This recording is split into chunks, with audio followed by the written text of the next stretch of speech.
e hoje iremos falar mais um pouquinho acerca da origem e história da resistência dos materiais. E agora eu vou falar um pouquinho sobre a história da resistência dos materiais. Sem sombra de dúvidas, a participação dos egípcios foi muito importante, principalmente no domínio das construções no passado. Eles, a partir de regras empíricas, eles construíram pirâmides, monumentos, templos, obeliscos que, inclusive, estão de pé até hoje. Os gregos não ficam muito para trás também, logo em seguida eles avançaram na arte da construção e eles desenvolveram a estática, que é a base da resistência dos materiais.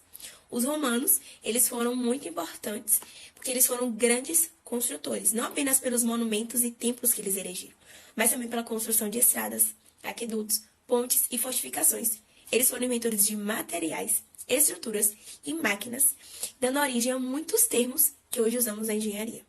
Durante o período da Renascença, houve um grande interesse pelas ciências e alguns artistas, graças a Deus, se voltaram para a arte da arquitetura e engenharia. Leonardo da Vinci foi o homem que mais se destacou nesse período, porque ele estudou a resistência dos materiais experimentalmente. Ele fez experimentos na resistência dos materiais. Em sua anotação testando a resistência de tirantes de aço de diferentes comprimentos, ele apresenta um aparato para o estudo de arames esticados. A origem da resistência dos materiais remonta ao início do século XVII, época em que Galileu Galilei realizou experiências para estudar os efeitos de cargas de hastes e vigas em vários materiais. No entanto, para a compreensão adequada desses fenômenos envolvidos, foi necessário estabelecer descrições experimentais dessas propriedades mecânicas dos materiais. Os métodos para tais descrições foram consideravelmente melhorados no início do século XVIII. Na época, estudos foram realizados principalmente na França, baseados em aplicações mecânicas a corpos materiais, denominando-se assim o estudo da resistência dos materiais. Hoje em dia, esse estudo da mecânica a gente chama de mecânica dos corpos deformáveis ou simplesmente mecânica dos materiais. É notório que na resistência dos materiais, o principal foco são os esforços mecânicos. Esses esforços são forças que incidem na estrutura e podem causar deformações. Os efeitos provocados nas estruturas podem ser classificados como esforços transversais, atuam na direção perpendicular ao eixo de um corpo. Temos como exemplo o cisalhamento, a torção e a flexão. Esforços normais, atuam no sentido do eixo de um corpo, exemplo, tração e compressão. Agora eu vou falar um pouco da torção na resistência dos materiais. Torção é a tensão que ocorre em um elemento construtivo quando aplica-se um momento sobre seu eixo longitudinal. Podem tanto ser eixos quanto elementos, nos quais uma dimensão é predominante às outras duas. Geometricamente, a torção é caracterizada por toda e qualquer curva paralela ao eixo da peça. O estudo geral de movimento de torção é bastante complicado, pois leva ao acontecimento de dois fenômenos: tensões tangenciais e deformações seccionais. E dos efeitos provenientes da aplicação dessa força. Já o conceito de deformação de um corpo ou de uma estrutura, ele corresponde a qualquer mudança na configuração da forma geométrica de um corpo que resulte em uma variação da forma ou das dimensões do mesmo após a aplicação de uma força ou uma variação térmica. A deformação, ela pode ser classificada em três categorias diferentes, que é a deformação elástica ou transitória, a deformação plástica ou permanente e a deformação por ruptura. A deformação elástica ou transitória, ela resulta no retorno da estrutura ao seu estado original após a aplicação já ter sido finalizada. Isso ocorre porque, quando a força a qual a estrutura está sendo submetida, ela não consegue superar sua tensão de elasticidade. A deformação plástica ou permanente, como o próprio nome já diz, ela consiste na permanente alteração do estado da estrutura, de modo que ela não consegue retornar ao seu estado original. Isso ocorre quando a mesma ela está sendo submetida à tensão de plasticidade maior do que aquela que foi aplicada com a deformação elástica. Assim, há a transição da fase elástica para a fase plástica. A deformação por ruptura resulta no rompimento da estrutura em múltiplas partes. Esse processo ele ocorre quando a mesma ela recebe uma tensão inicialmente maior do que aquela responsável pela deformação plástica e tende a diminuir após o processo ter sido iniciado. Tensão e deformação, segundo a existência dos materiais. Bom, tensão e deformação são conceitos muito importantes para a física e para a engenharia também.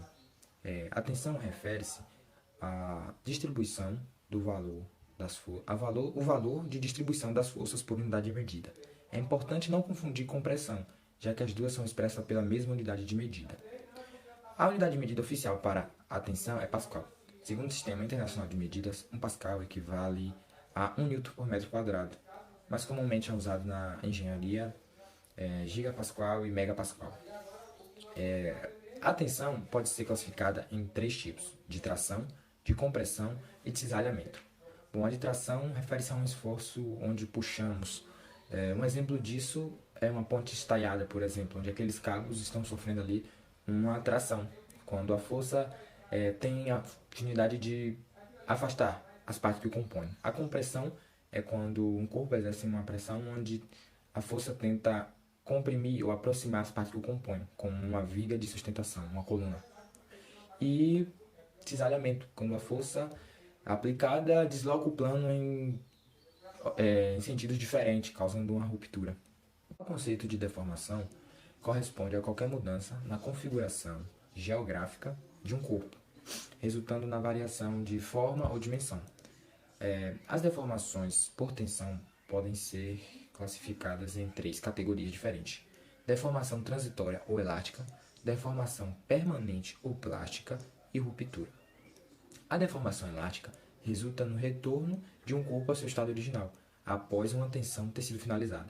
Isso acontece porque a força exercida sobre esse corpo ou estrutura não consegue superar a tensão elástica da mesma, no caso da tensão elástica da estrutura. A deformação plástica consiste na permanente variação da estrutura, do estado da estrutura, de forma que a estrutura, após sofrer a tensão, não retorna à sua posição original. Isso ocorre quando a mesma é submetida a uma tensão chamada tensão de plasticidade, que é maior que a aplicada na tensão da deformação elástica. E nisso existe uma transição da fase elástica para a plástica. E por fim, a deformação por ruptura. Bom, a deformação por ruptura resulta num rompimento da estrutura em múltiplas partes.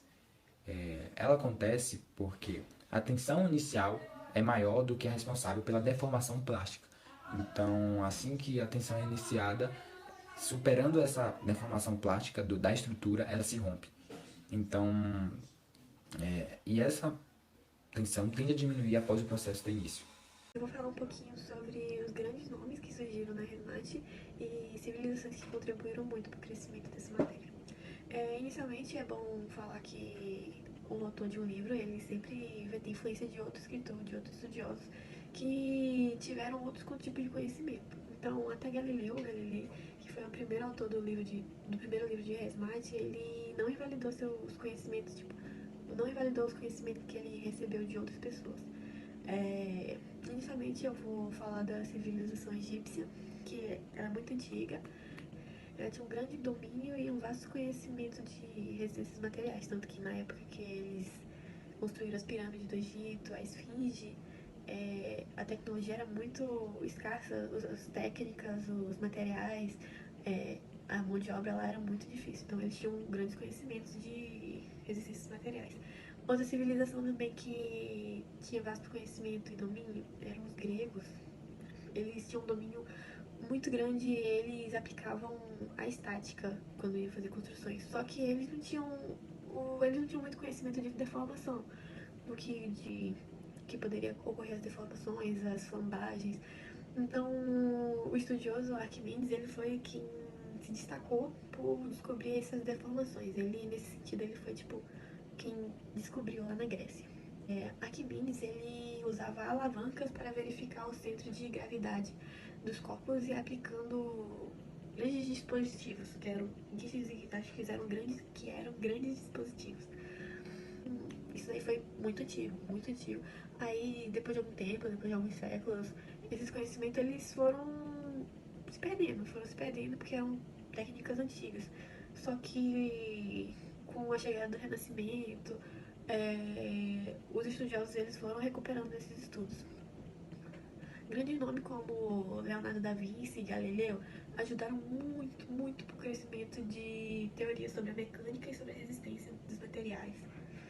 dar ênfase ao Galileu, porque ele levou muito o nível de conhecimento de resistência dos materiais dele a nível ciência, tanto que ele escreveu até um livro chamado As Duas Novas Ciências. E Galileu, ele também foi o primeiro a tentar explicar o que acontecia por trás das vigas. Ele foi o primeiro a tentar explicar os materiais e que eram submetidos a alguns tipos de recarga, aplicando seus estudos em materiais que estavam sendo usados em vigas de cascos de barcos que eram usados pelo exército da Itália, pela marinha italiana.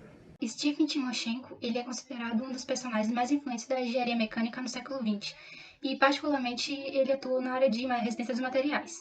Ele é dado como um dos responsáveis pela acessão e tecnologia dos Estados Unidos e ampliou todo esse conhecimento para o mundo. Ao longo de sua carreira, Timoshenko ele dirigiu firmemente para um objetivo. Ele quis promover o avanço da mecânica e suas aplicações nos problemas práticos da engenharia. Ele é considerado como um pai da engenharia mecânica e será lembrado por muito tempo como um eficiente cientista, ilustre engenheiro e como um grande e inspirador professor. O professor ele se importava bastante em como os alunos poderiam aprender a matéria, a receita dos materiais, de uma maneira clara e satisfatória. Seus métodos e aplicações foram extremamente necessários para que, ao iniciar-se o curso, fosse elaborada uma explanação sobre o assunto com problemas mais simples, como de tração e compressão.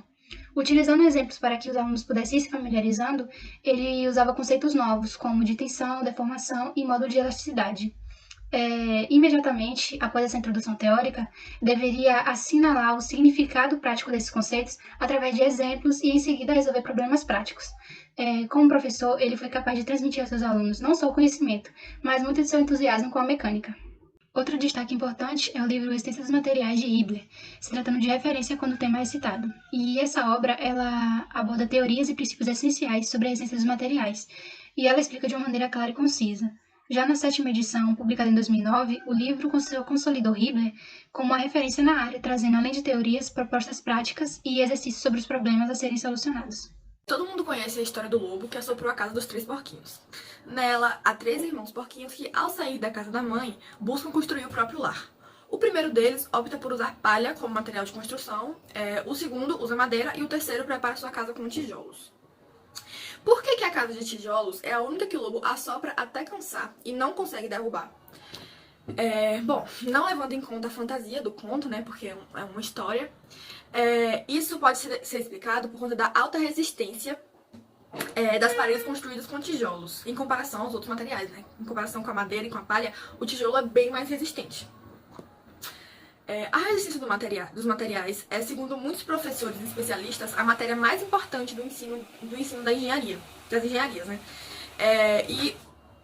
Isso se deve ao fato de que a resistência dos materiais é responsável pela seleção dos sistemas estruturais dos materiais de construção, proporções e dimensões dos elementos de uma dada estrutura para que essas possam cumprir suas finalidades dentro de uma margem de segurança com confiabilidade e durabilidade. Ou seja, a resistência dos materiais é responsável por fazer toda a seleção de materiais, de medidas e estruturas para que essa estrutura tenha uma segurança, né? Uma segurança e uma durabilidade.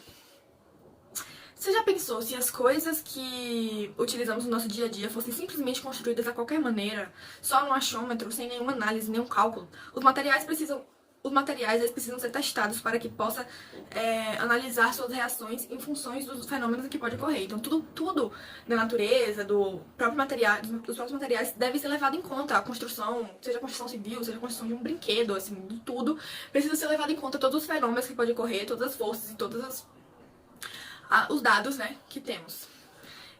O famoso Coliseu Romano, ele foi construído em aproximadamente 70 d.C., né, século I, e é um exemplo de construção da época.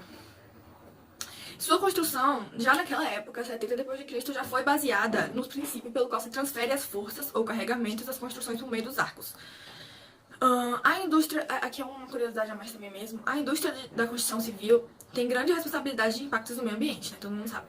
E é uma grande tendência do setor repensar a utilização de determinados materiais nos projetos construtivos e buscar alternativas ecologicamente corretas. Hoje em dia, infelizmente, né, já são estudados vários materiais sustentáveis para a construção civil e suas respectivas resistências, flexibilidades, plasticidades e tudo mais. E, felizmente, boa parte desses materiais já mostram resultados promissores quanto à resistência e todas as outras características